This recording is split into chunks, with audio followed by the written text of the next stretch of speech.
So, hello, Ryan. How are you today? I'm doing well. How are you? Good, good. We have met at the Blade Show a couple of months ago.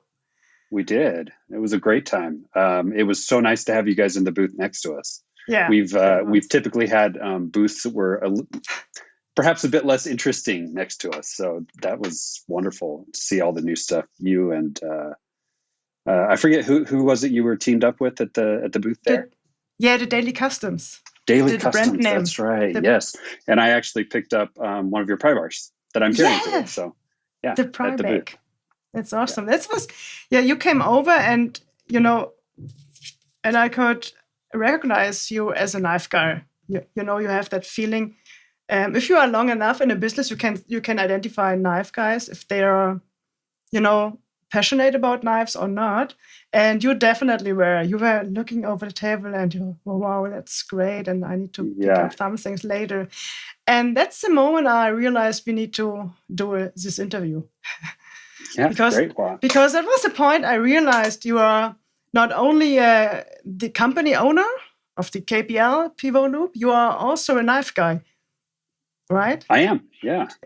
And I think it's maybe what was first, the love into the chemistry thing or the love into knives? I was into knives as a kid, yeah. And my grandfather um, actually spent a lot of time in Germany after the war, in West Germany, and he also traveled there prior to the war as a young man and spoke German very well. And Oh, he sort of brought back that German cutlery industry like passion and love, and he carried old knives his whole life from over there. So I love knives, and then I picked up the chemistry stuff in college, and then in the workplace, I got a job as an engineer, and I later did a bunch of work in the chemical engineering space. And the lubricant stuff just really caught my interest, and I spent a lot of time reading and researching, and I've always been fascinated with the ingredient lists on the back of bottles and things. Just looking at them and finding out what every chemical was and what it did and what it could be used for, and then the lubricant stuff came, yeah, as a professional benefit. So yeah. Do you remember your first knife? yes, it was a Victorinox. Oh, It was actually the one from my grandfather. I think I've got it somewhere around here. He had a Victorinox Tinker engraved with my name on it back in the wow. 1980s. There it is. It's Still from the have it. 1980s. Wow. Yeah, one of the old ones. So that was my first It's knife. Um, and then I got into Benchmade when I was a young 20 something year old, and then carried a Benchmade and a Spyderco Delica forever and ever, until kind of the idea came into my mind that somebody should be making a better lubricant for these things. Uh, and from there I expanded into all sorts of knives. But now I've got quite the collection of fixed blades and folders all over the house. So How long did it take from the, your slogan is you make good knives even better, yes. right? And how long does it take from the idea to do, or maybe the search for a better product into the idea to do it on your own? Yeah. So I've got a little sort of chemical warehouse in my garage, where I'm constantly tinkering. I, I'm I just constantly have the tinkering with. I just have the picture in my mind from the cooking the series. I don't remember. It's Breaking Bad. yes. I think Yes. you heard it a lot. Okay, I Yeah. just figured it out. And I've got glassware and you know distillation equipment and all sorts of Oh, fun stuff. But I was constantly cooking up preservatives and things for some of my leather work that was a hobby, ah, hmm. and then mixing lubricants for all kinds of different scissors and hair clippers, and it's just always been an interest. So I was a knife carrier, and I realized that there were a few products for knives, and there were a bunch of products people were recommending that were, really specialized to things like fishing reels. But nobody was making a really great knife product, and I knew I could make something really great that targeted the needs of pocket knives specifically over other items that are just different. Because in a fishing reel, the bearings that need to be lubricated and the gears are sealed. Where in pocket knives, you're kind of open to the world, and you've got to be much more tolerant of contaminants than in something like a fishing reel or a car engine.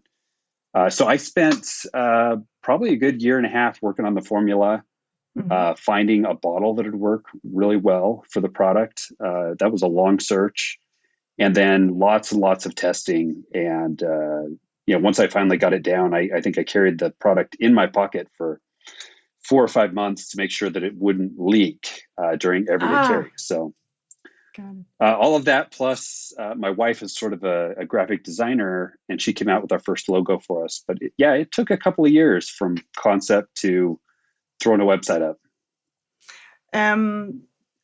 But you decided to make your own business.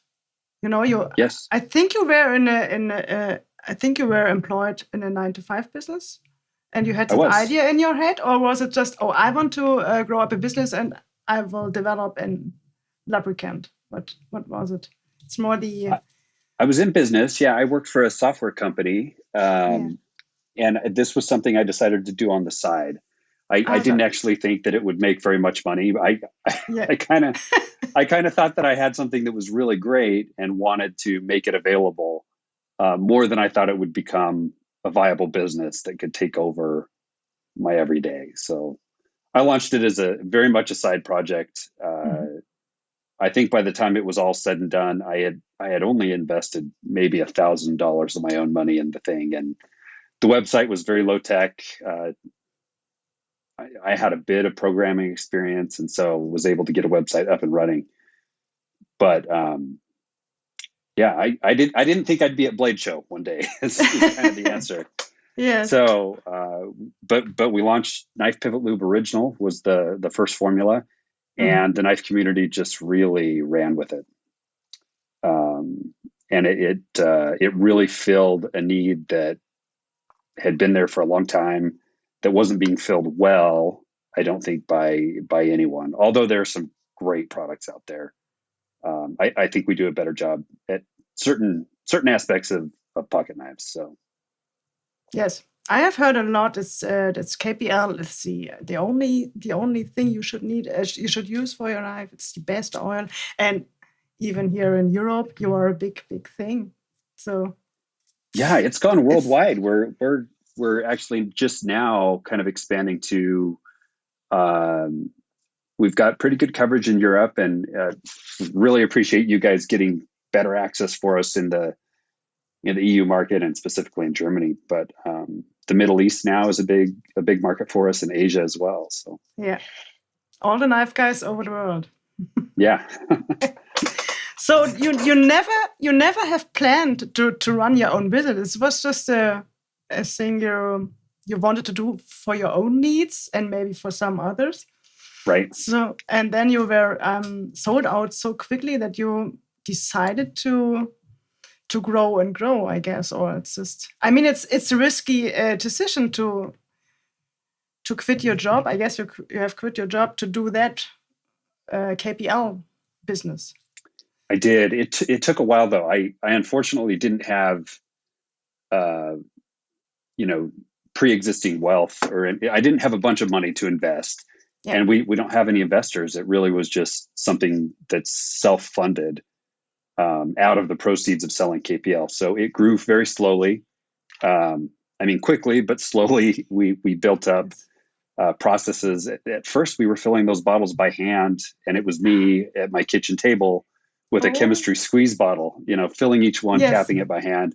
And slowly we've been able to build out a facility where it's all automated now. The filling happens in an automated fashion.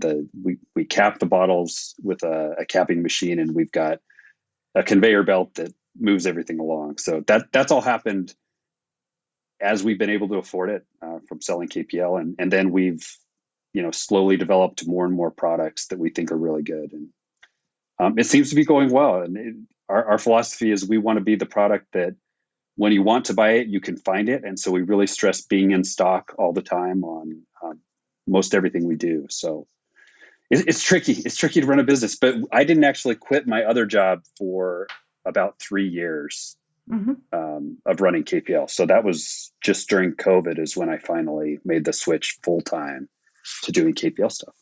That's cool. And have you talked with your family about this step? Because you just said your wife made the graphic design, so it's a family business, isn't it? Because I remember your family was on a booth next to us. It was not just you. Those were actually some friends of mine. One of them is a bushcrafter here in the U.S. His name is Nick Italiano, and he runs Black Flag Survival. And he's become a really good friend of ours, not family, but feels like it. And then we had a guy who prefers to remain just a little bit anonymous, but his handle is Bark Handle on Instagram, and he is a Balak Sun flipper. And so he was there to help us as well. My wife could not make it to this show, but she's usually there, Mrs. KPL. Her name's Lindy. And she's been very involved from the beginning. She's, like I said, our graphic designer, and she's got a lot of the marketing sense for the business. She formerly had a business in the crafting space. So is your wife also full-time now in the KPL company? Oh, she is. And we do products for knives, and we've got another division that does products for some sporting goods that are also chemical, right? So some cleaners and things like that. That's just getting off the ground, but that's her passion. She loves racket sports, pickleball, and running, and so she's pushing some of our business in that direction, utilizing my chemistry skills and her graphic designs. So it's a great combination. Yeah. She's quite brilliant. So. You still have your garage full of the of bottles and cooking stuff? And is your testing area? Yes, we need to find a facility, but right now our home has a large enough garage that we've managed to cram the assembly line into there, and it remains there. We're distributed a little bit. We have some full-time employees who work for us, and they store some of the equipment in their garages. That's cool. And so our employee is actually a manufacturing engineer, and he's helped to build some of our equipment as well.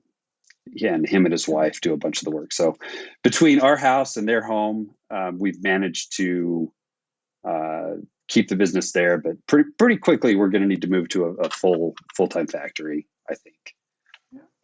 You founded KPL in 2018? Yes. So it's 5 years ago. Is there the name is KPL, or were there other names in a pot? There is KPL. So that's what everything falls under, and then we've got the separate product lines underneath that. So we've got the Knife Shield, which is a KPL mark, and our Camellia oil, and then all of our other maintenance products. The sporting goods brand is called Reset.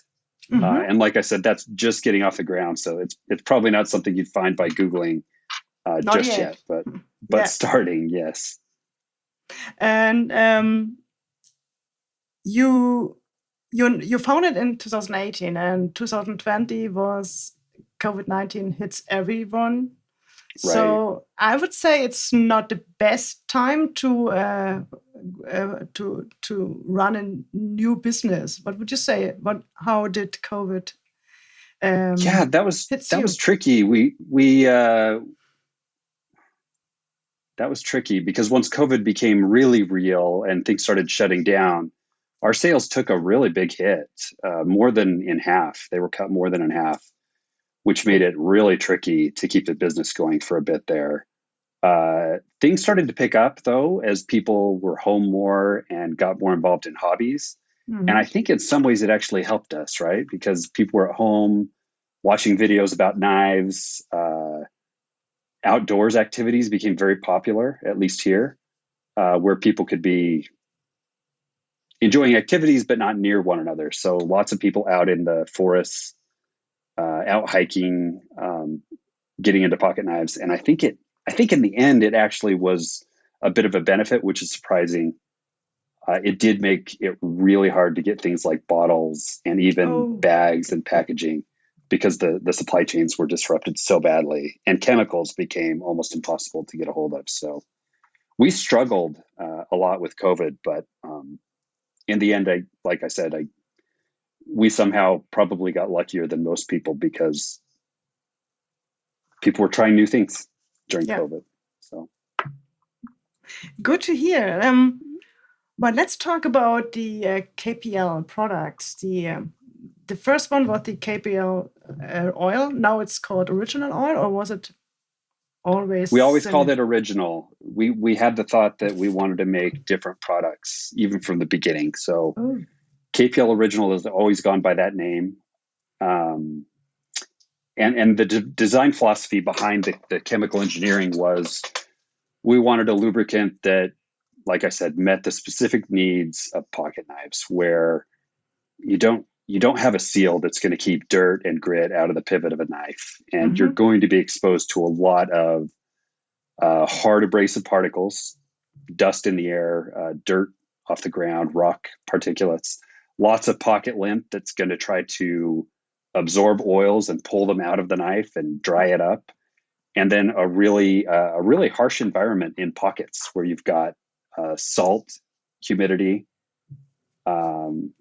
because it's close to your body, and exposure to moisture. So we developed a formula to be really good at taking dirt and particulates in massive amounts and being able to keep those in the liquid suspension so that they can't stick to one another and form agglomerates inside the knife, right? And then we wanted something that was really, really stable against things like hydrolysis from all the moisture that's going to be around the knife in warm temperatures.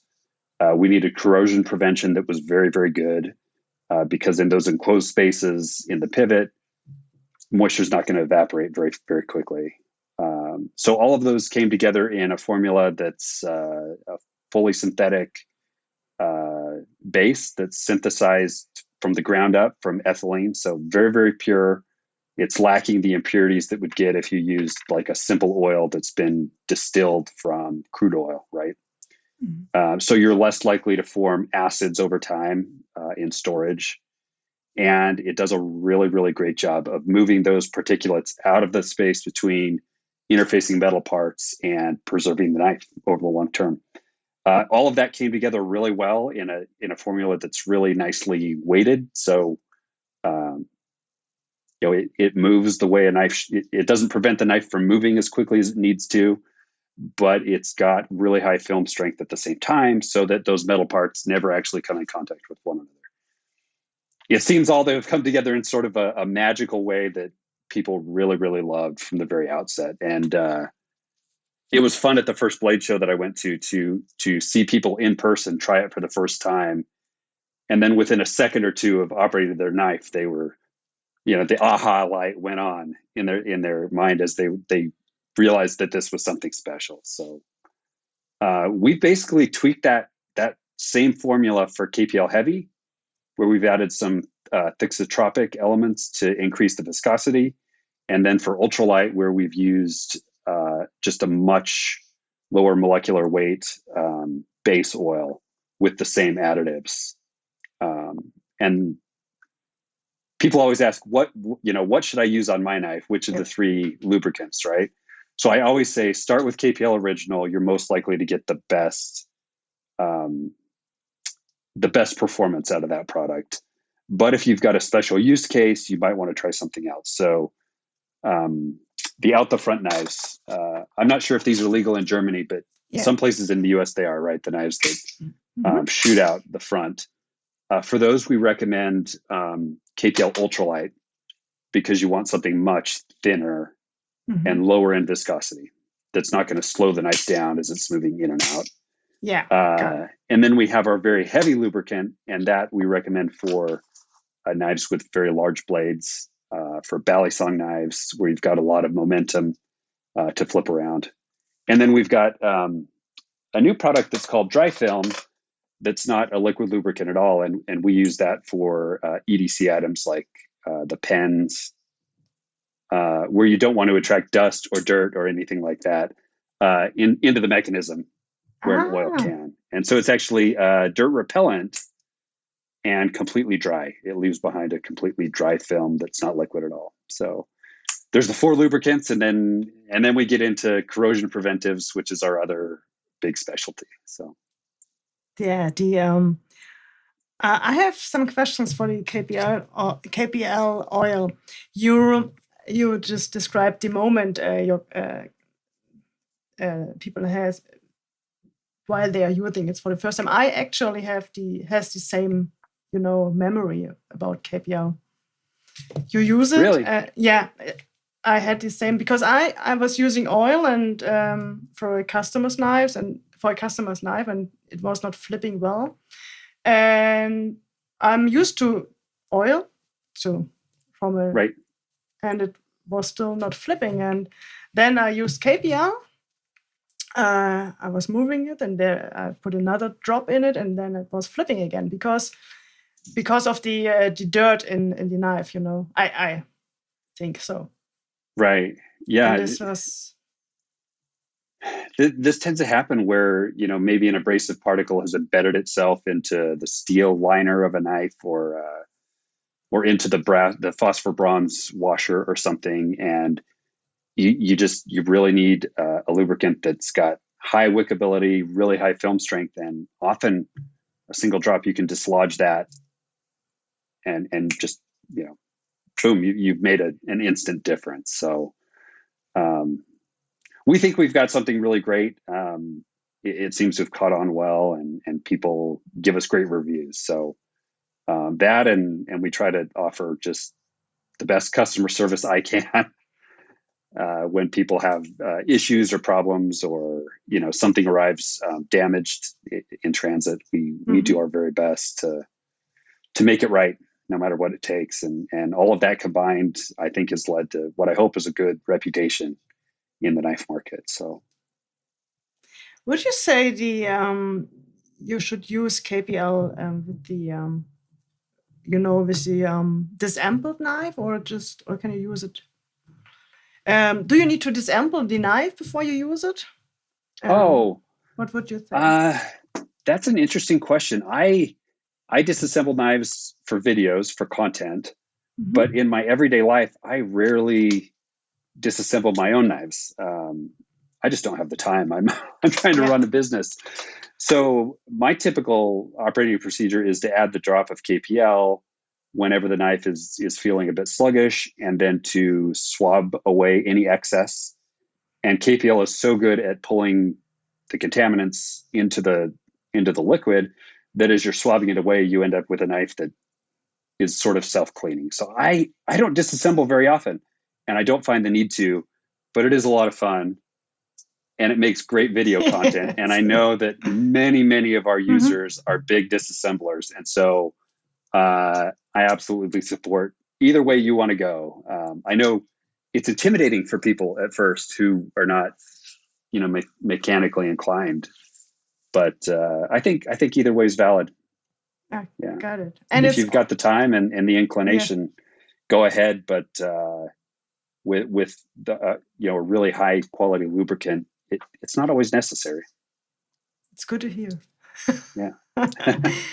And you can use it for bearings as well as for a washer. Is it right? That's right. Yeah. For all kind of knives. So even for the slip joints, the older one without any washer. Yeah. Yeah. So a lot of people really like the ultralight formulation in their slip joints because it does get into those very tight spaces with very little clearance on the slip joints really nicely. And then we made sure that when we developed the formula, we wanted to be able to handle high point loads, which is where those ball bearings actually touch the the titanium or the bearing race, you get really high loading, pounds per square inch or kilograms per square millimeter or whatever, where those bearings touch in just a single point. Yeah. And a typical simple oil is going to break down at that contact point where you're pushing really hard. So you need something that will maintain a film between the bearing and the metal surface. And so that was another one of our design goals, was really high film strength so that you wouldn't have breakdown with high point loads or, small particulates that are sharp and have sharp edges. We want to cover those sharp edges and prevent wear over time. So all about prolonging that knife so you can hand it down to your, 40 years later to your kid or whatever. So what about the smell? It smells like kind of a perfume. It's kind of it's other oils doesn't smell like your KPL. A bit of the smell is just the formula itself. We do add a scent though to it, that we've formulated on our own here, working with a company that specializes in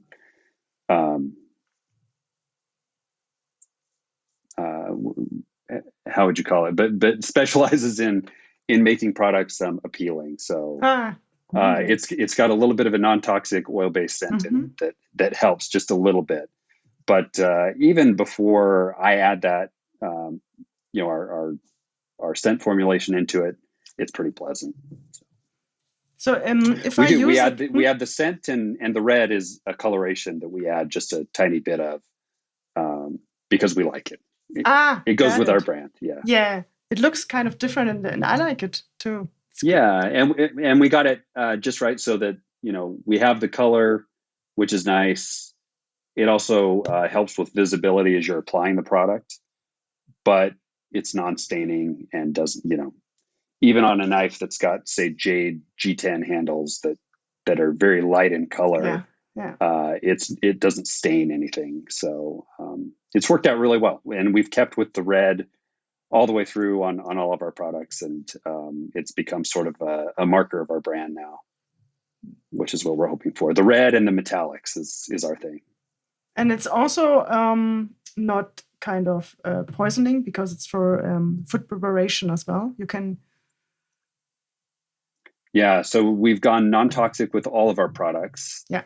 And then the products that are designed specifically for application to the blade itself are actually certified H1. So nothing's toxic. You can use any of our products on knives that will touch food. But on our, we have a product called Knife Shield, which is a spray that's meant to go on the blade to prevent rust. And that one is actually certified for use in industrial kitchens. So H1 is the name of the certification, at least here in the US. And that means that it's approved for food contact, even in products that are going out to the public. So in commercial restaurants and things like that. Yeah, I recognize there was a data sheet. I think the name is Safety Data Sheet in. That's right. Yeah, but it's you need to go to some regulations to get this H1 status. That's right. It's not easy at all. It's just yeah. So I think this is one of the obstacles you need to come over if you invent a new chemical product. Did you even have those obstacles with the European market, where the differences, every country or Europe is not very easy to enter with chemicals, I think. It's not. Fortunately, most of the countries that are,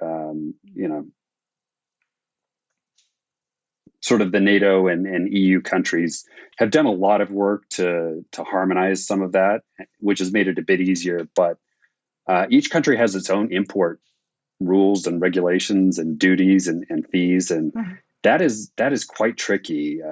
You've also, when you're running a chemical company and you want to do it properly, you need insurance. Right, and that's going to be required by many of our wholesalers and retailers like you. Amazon, which is one of our resellers here in the US and in some other countries, is very particular about compliance. And so they want to know that if your product is going through their warehouses, is it safe? At what temperature will it actually catch fire? Is it flammable? Fortunately, our products are not flammable unless you throw them in a fire itself. They're not going to catch on fire, but it is tricky. And then people are very concerned about fluorinated chemicals lately. So Europe has enacted sort of the REACH standards, trying to get rid of the more dangerous fluorocarbons. And that came into play with our dry film product, which is a fluorinated polymer. And so we had to work very carefully with our chemical supplier to make sure that the product we were getting was REACH compliant, totally non-toxic, food safe, and didn't contain any of those. They're called PFAs, is the name of the type of chemical that people are concerned about. Sometimes they call them like forever chemicals. So we've made sure to keep those out, where so many fluorinated lubricants and oils end up containing those either intentionally in the past or as a side product that comes in as part of the manufacturing process. So it's a lot of work. It's more than you would think to run a chemical company to stay in compliance with all these things. It takes a lot from us. So and exports are tricky. And I can't imagine you need all to know that. Store. Yeah, I'm sorry. And I've got I'd imagine you're familiar with some of this with your business, right? Because you're importing products that are at least regulated to some extent. But I am, and I'm also a galvanizer. Do you know that? Oh yes. Yeah. Okay, I did not know that. Yeah, that's even more dangerous. It kind of, yes, but it's all the chemical stuff. You as a business owner, you are forced to know everything. And you need to know every changes all over the world. You mentioned the REACH thing in Europe, and it's But I remember you are also a lawyer. Are you? I am. Yeah. So this is maybe another helpful background for your business. Yeah, I was an engineer first, and then I did go to law school and ended up working in technology and patents, and in the chemical industry is really where I cut my teeth. And so I spent thousands of hours working on chemical industry patents and freedom to operate given existing patents and all sorts of stuff. And that's where I spend a lot of my time kind of building on my already existing fascination for chemicals. So I didn't know that you were a galvanizer. So do you do primarily zinc plating, or do you do all sorts of electroplating? No, I'm specialized on silver. Silver plating, okay. Silver and gold on brass. We work with antiques like cutlery, old cutlery and candlesticks, and so we renew them, we refurbish them, and we made a new silver plating on them. I see. The word galvanization, I think, is a bit more specific here in the U.S. So I thought maybe you were. It refers only to zinc usually. Here. Oh, and then we really? would call what you do probably electroplating or electroless plating or I'm something not like that. Galvanizer. I'm an electroplater. I didn't know that. On our side of the ocean, I think that probably would accurately describe you. That's so interesting. Yeah. Let's talk about Knife Shield. That's amazing. I just have this is a new product? It's 1 year old, or is it? What would you It's say? about 1 year old. I'm trying to see if I've got to grab a bottle here so I can at least talk with one in my hand. This is amazing. It's a year old product. And what we wanted was, I get so frustrated when I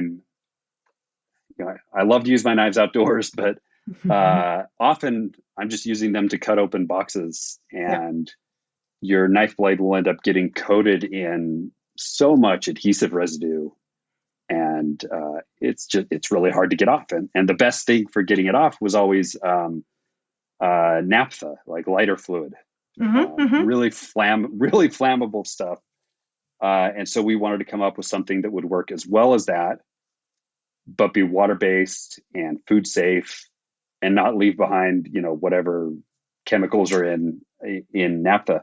And so we came up with the Knife Shield, which is that it's a water-based cleaner, and you spray it on a cloth or on the blade, and then just kind of one wipe, and all that stuff comes off, along with all kinds of yucky residue that's been on those blades for who knows long. It's really good at getting that stuff off, and then it leaves behind a galvanic inhibitor that prevents rust from setting in during storage or use of the knife. So the goal number one was to be just the best cleaner money could buy, to leave behind a really nice, shiny, polished surface, and to deepen and clean and clarify DLC, so the black coatings on blades.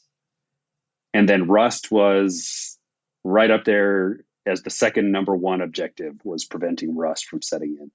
And we think it does that better than anything else, besides oil-based products that are quite toxic. So I was using alcohol-based products before that, and it was cleaning them, and now I'm totally switched over to Knife Shield because it's faster, and I know it's and I don't need to care about the food safety. It feels great. And the alcohol is sometimes really slow at dissolving some of those adhesive residues and tree saps and gums and things, and especially food residue. I'm a gardener, and so I'll get sap on my blades, and the Knife Shield for me does a better job than water and soap or alcohol, or, like I said, even petrol, gasoline. So it's been very successful for us. We sell as much of this as we do KPL now. So it's great. Great to hear. It's been a very good product. There is also, this is also a good product for knife makers, I guess so, because they love non-stainless steels to work with, and so they can put the Knife Shield on, and it's way safer. It's a protector against rust. Right. So we've got a number of knife makers who use it in their shop now, and they like it because they're throwing hot sparks all over the place, and so minimizing oil in the shop is always a benefit because you're decreasing flammability. Yeah. And then they really hate, as they're working on a carbon steel knife, they'll get done with one grinding process, and before they get to the next step, they've already got flash corrosion that's happened on the blade surface, and that's really frustrating for them. So after each step, they're spraying with our stuff to remove abrasive grits and any residues that are left on the blade, and at the same time, they're preventing that flash rusting from happening. And the other benefit is the Knife Shield actually, once it's on a metal surface, it's a self-healing film. So it will slowly evaporate into the atmosphere and recover areas that have lost their protection. So the more they use it in their shop, the less anything in their shop is going to rust, because they end up with enough of this in the atmosphere that corrosion is actually decreased in the entire space. So, I spray this on my knives and then put them in a knife storage case.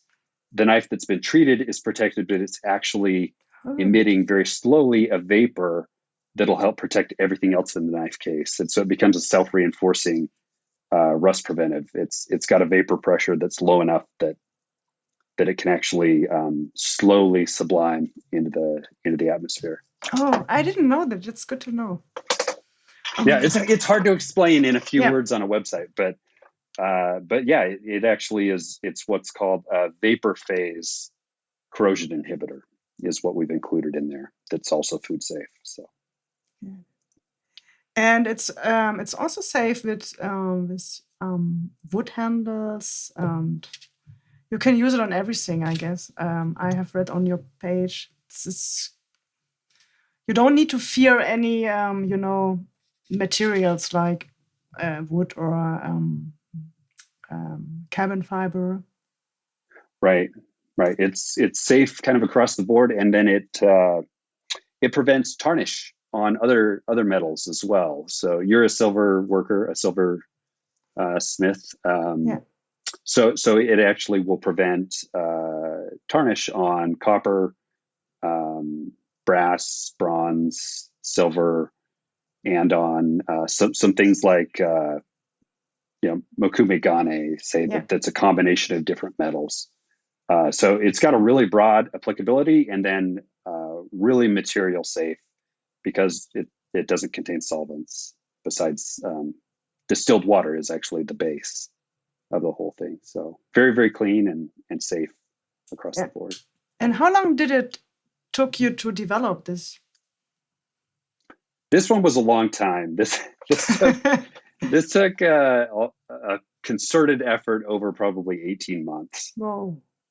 And the hard part was creating something that was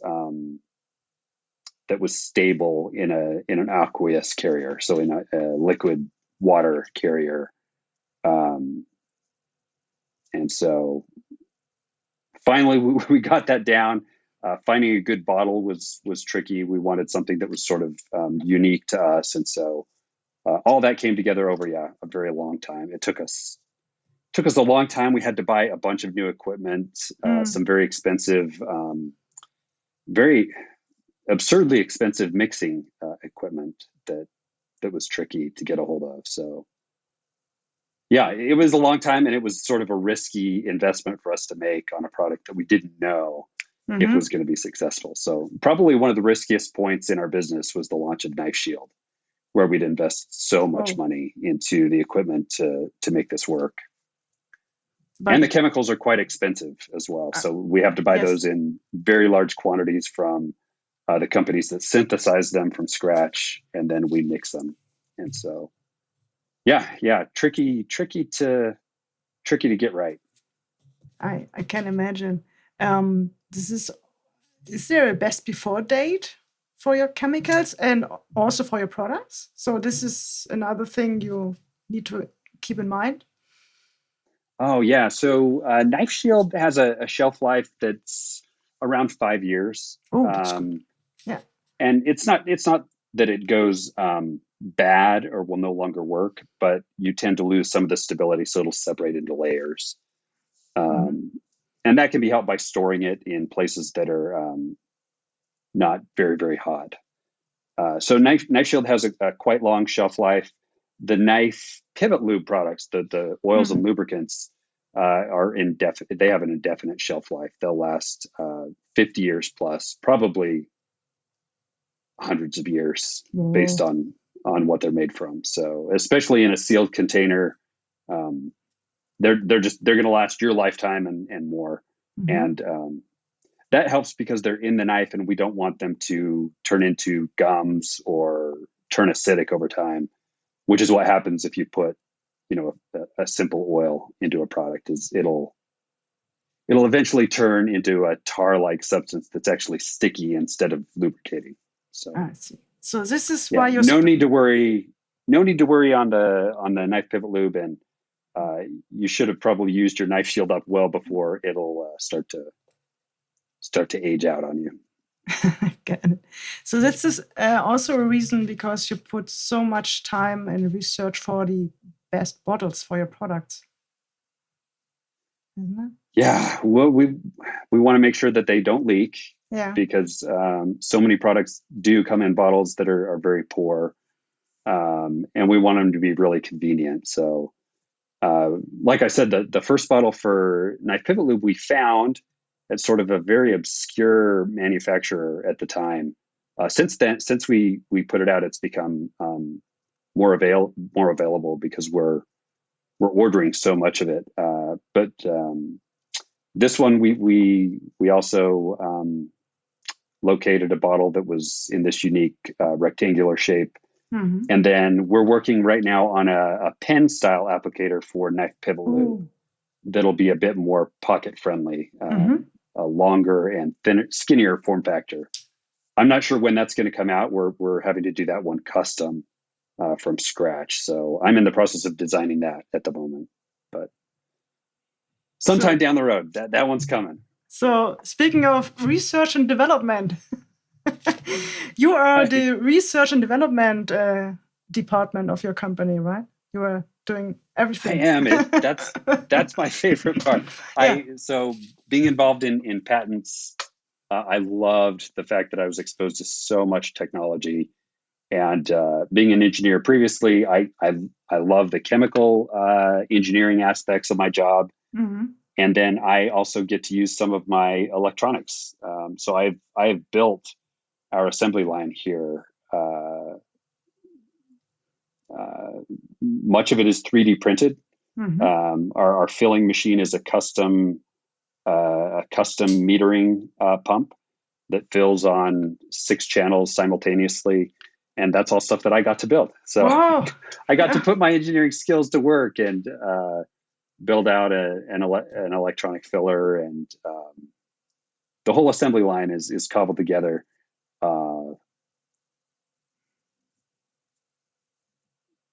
And it's been very custom tailored. It's very unique to KPL. No one else has anything quite like it, but has ended up being very reliable for us. So I built the first filling machine, and we now have one for each of our products. But I think the first one is going on. It's probably filled about 1 million bottles, and it's still kicking. Wow. And nothing's broken on it yet. So I sort of got lucky on the first try with that one. Oh, this is awesome. I didn't know that you also built the filling machines. We're trying to save money. Yeah, you can buy filling machines. Yeah. You can buy them. We would have had to buy probably a pharmaceutical filling pump used to fill maybe syringe bottle, like glass ampules. Mm-hmm. But they cost as much as like a large truck here in the United States, probably. So got it. We needed to develop something that was at that level of cleanliness and at that level of precision to fill our bottles, but we could not spend anywhere close to that. So had to rig it up ourselves. So there's a new product coming, the KPL small pen-sized. Yes.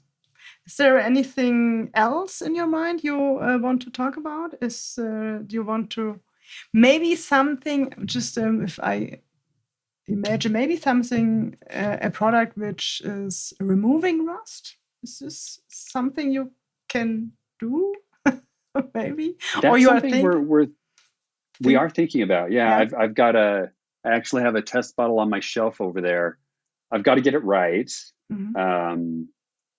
I've been using it on all kinds of things. I actually bought a vehicle that was quite rusty, and so I've treated my entire vehicle with it to remove the rust, and then I'm using it on knives as well. So that's in the works. I'm not sure that I'm ready to announce anything. Mm-hmm. It may be years down the road, but we think we've got something really good that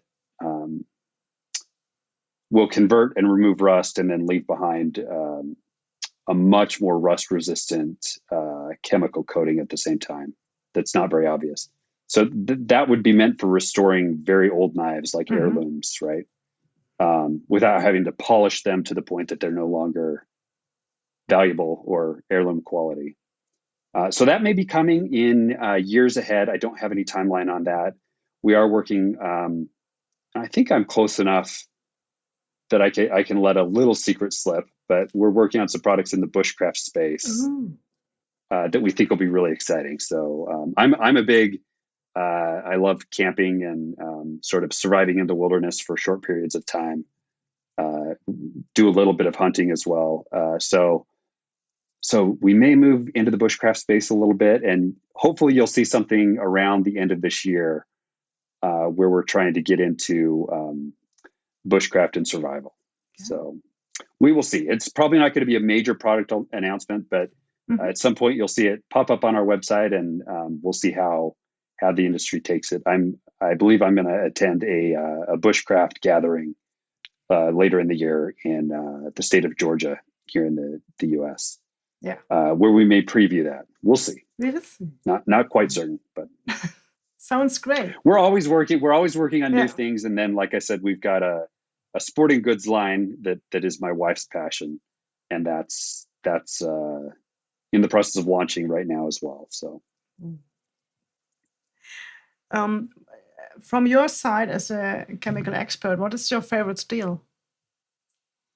ooh, I prize sharpenability is my thing. So sharpenability and edge stability. So I love all the modern super steels, but I really like the knife I'm carrying today is 52-100 Spyderco. Just a nice carbon steel. I really like Nitro V is a steel that's available here in the US. I like knives in AEBL. So personally, I don't prize like ultra edge holding as much as maybe some people do. I really like, but if I am going edge holding, I like M4 quite a lot. I like crew wear. And then I like the very tough stainless steels, like I said, Nitro V, AEBL.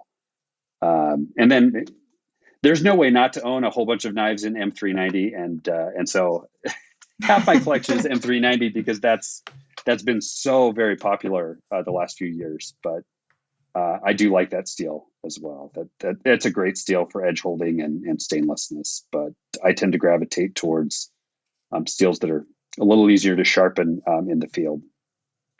Got it. So I have 3 last questions for you. Yes. So are you an early bird person, or do you like to work late in the evening? I wake up pretty early, but I tend to work better towards the end of a day. You really? Let's say that. So I get up. I have 2 daughters. One is 16 years old and one is 14 years old. And so I wake up very early to get them off to school in the mornings. And then I will typically exercise a bit and then try to settle into work. I'm very distractible, so it usually takes a few hours for me to get through reading the news and updating myself on what videos came out over the last 24 hours. And then I really settle in around noon and get the heavy lifting done. So, and then I usually work on and off in spurts throughout the day. So lots of breaks, lots of work.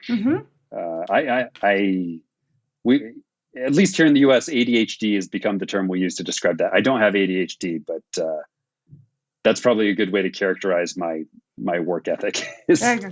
Yeah. Brief bursts of heavy thinking. So. Got it. Yeah, but I think you are doing everything. You are research for bottles, packaging, developing new products, building machines, doing the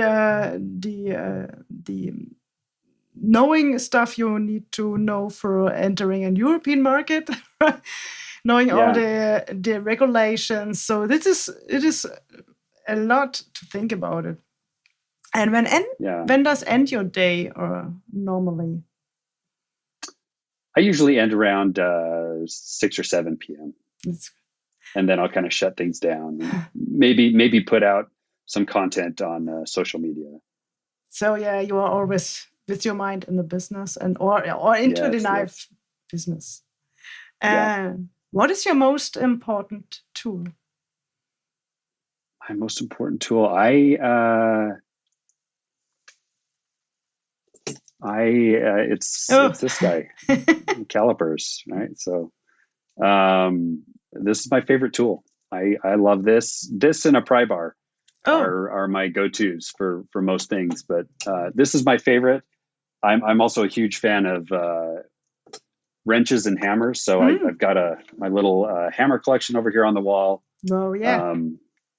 Little jeweler's hammer, probably familiar to you, and then a leather face and a copper, and then I like to restore old tools. So this is a very old rock hammer that was made by a company that no longer exists, about 150 years ago, that I actually restored this steel using our rust removing product. So you can see that finish that's left behind. Anyway, that's what I get a kick out of. And then I'm, of course, always carrying a knife and a pry bar and a pen. This is on me. Interesting, because Jens Enzo, this knife maker from Denmark. Yes. He is also a hammer collector. He also collects hammers. Oh, really? Yeah.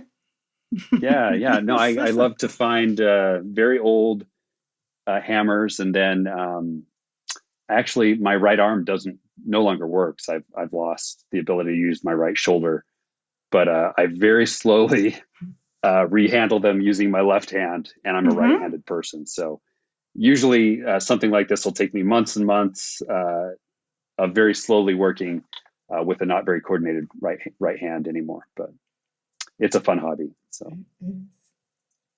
And which book would you recommend to a friend? Okay, so my favorite book is it's an old one.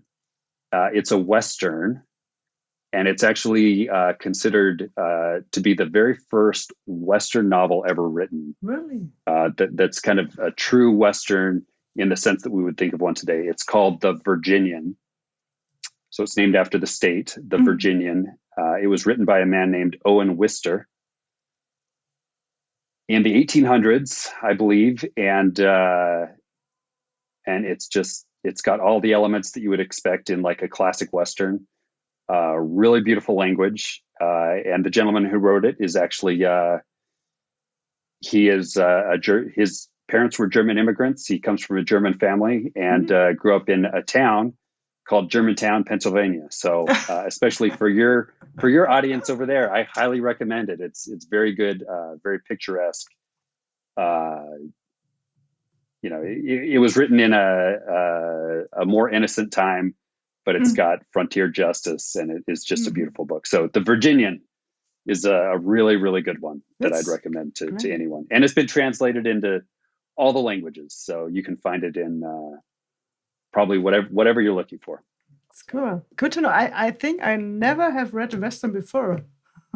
just realized that. Well, this is the one that all follow-on Westerns are, take their archetype from this one, including all the movies being made today. Sort of, they sort of copy the form of this one. So you mean very, very classic book? Yeah, you mean there's a saloon in this There book? is a saloon. There's a saloon. There's a gunfight. Yes. There's a bad guy. There are cattle thieves. It's great. And the gentleman who wrote it actually traveled to Wyoming back when it was still frontier to write the book. So did some in-person research and just wrote kind of a classic novel that I really love. So it's a good choice to start with if you are into Western.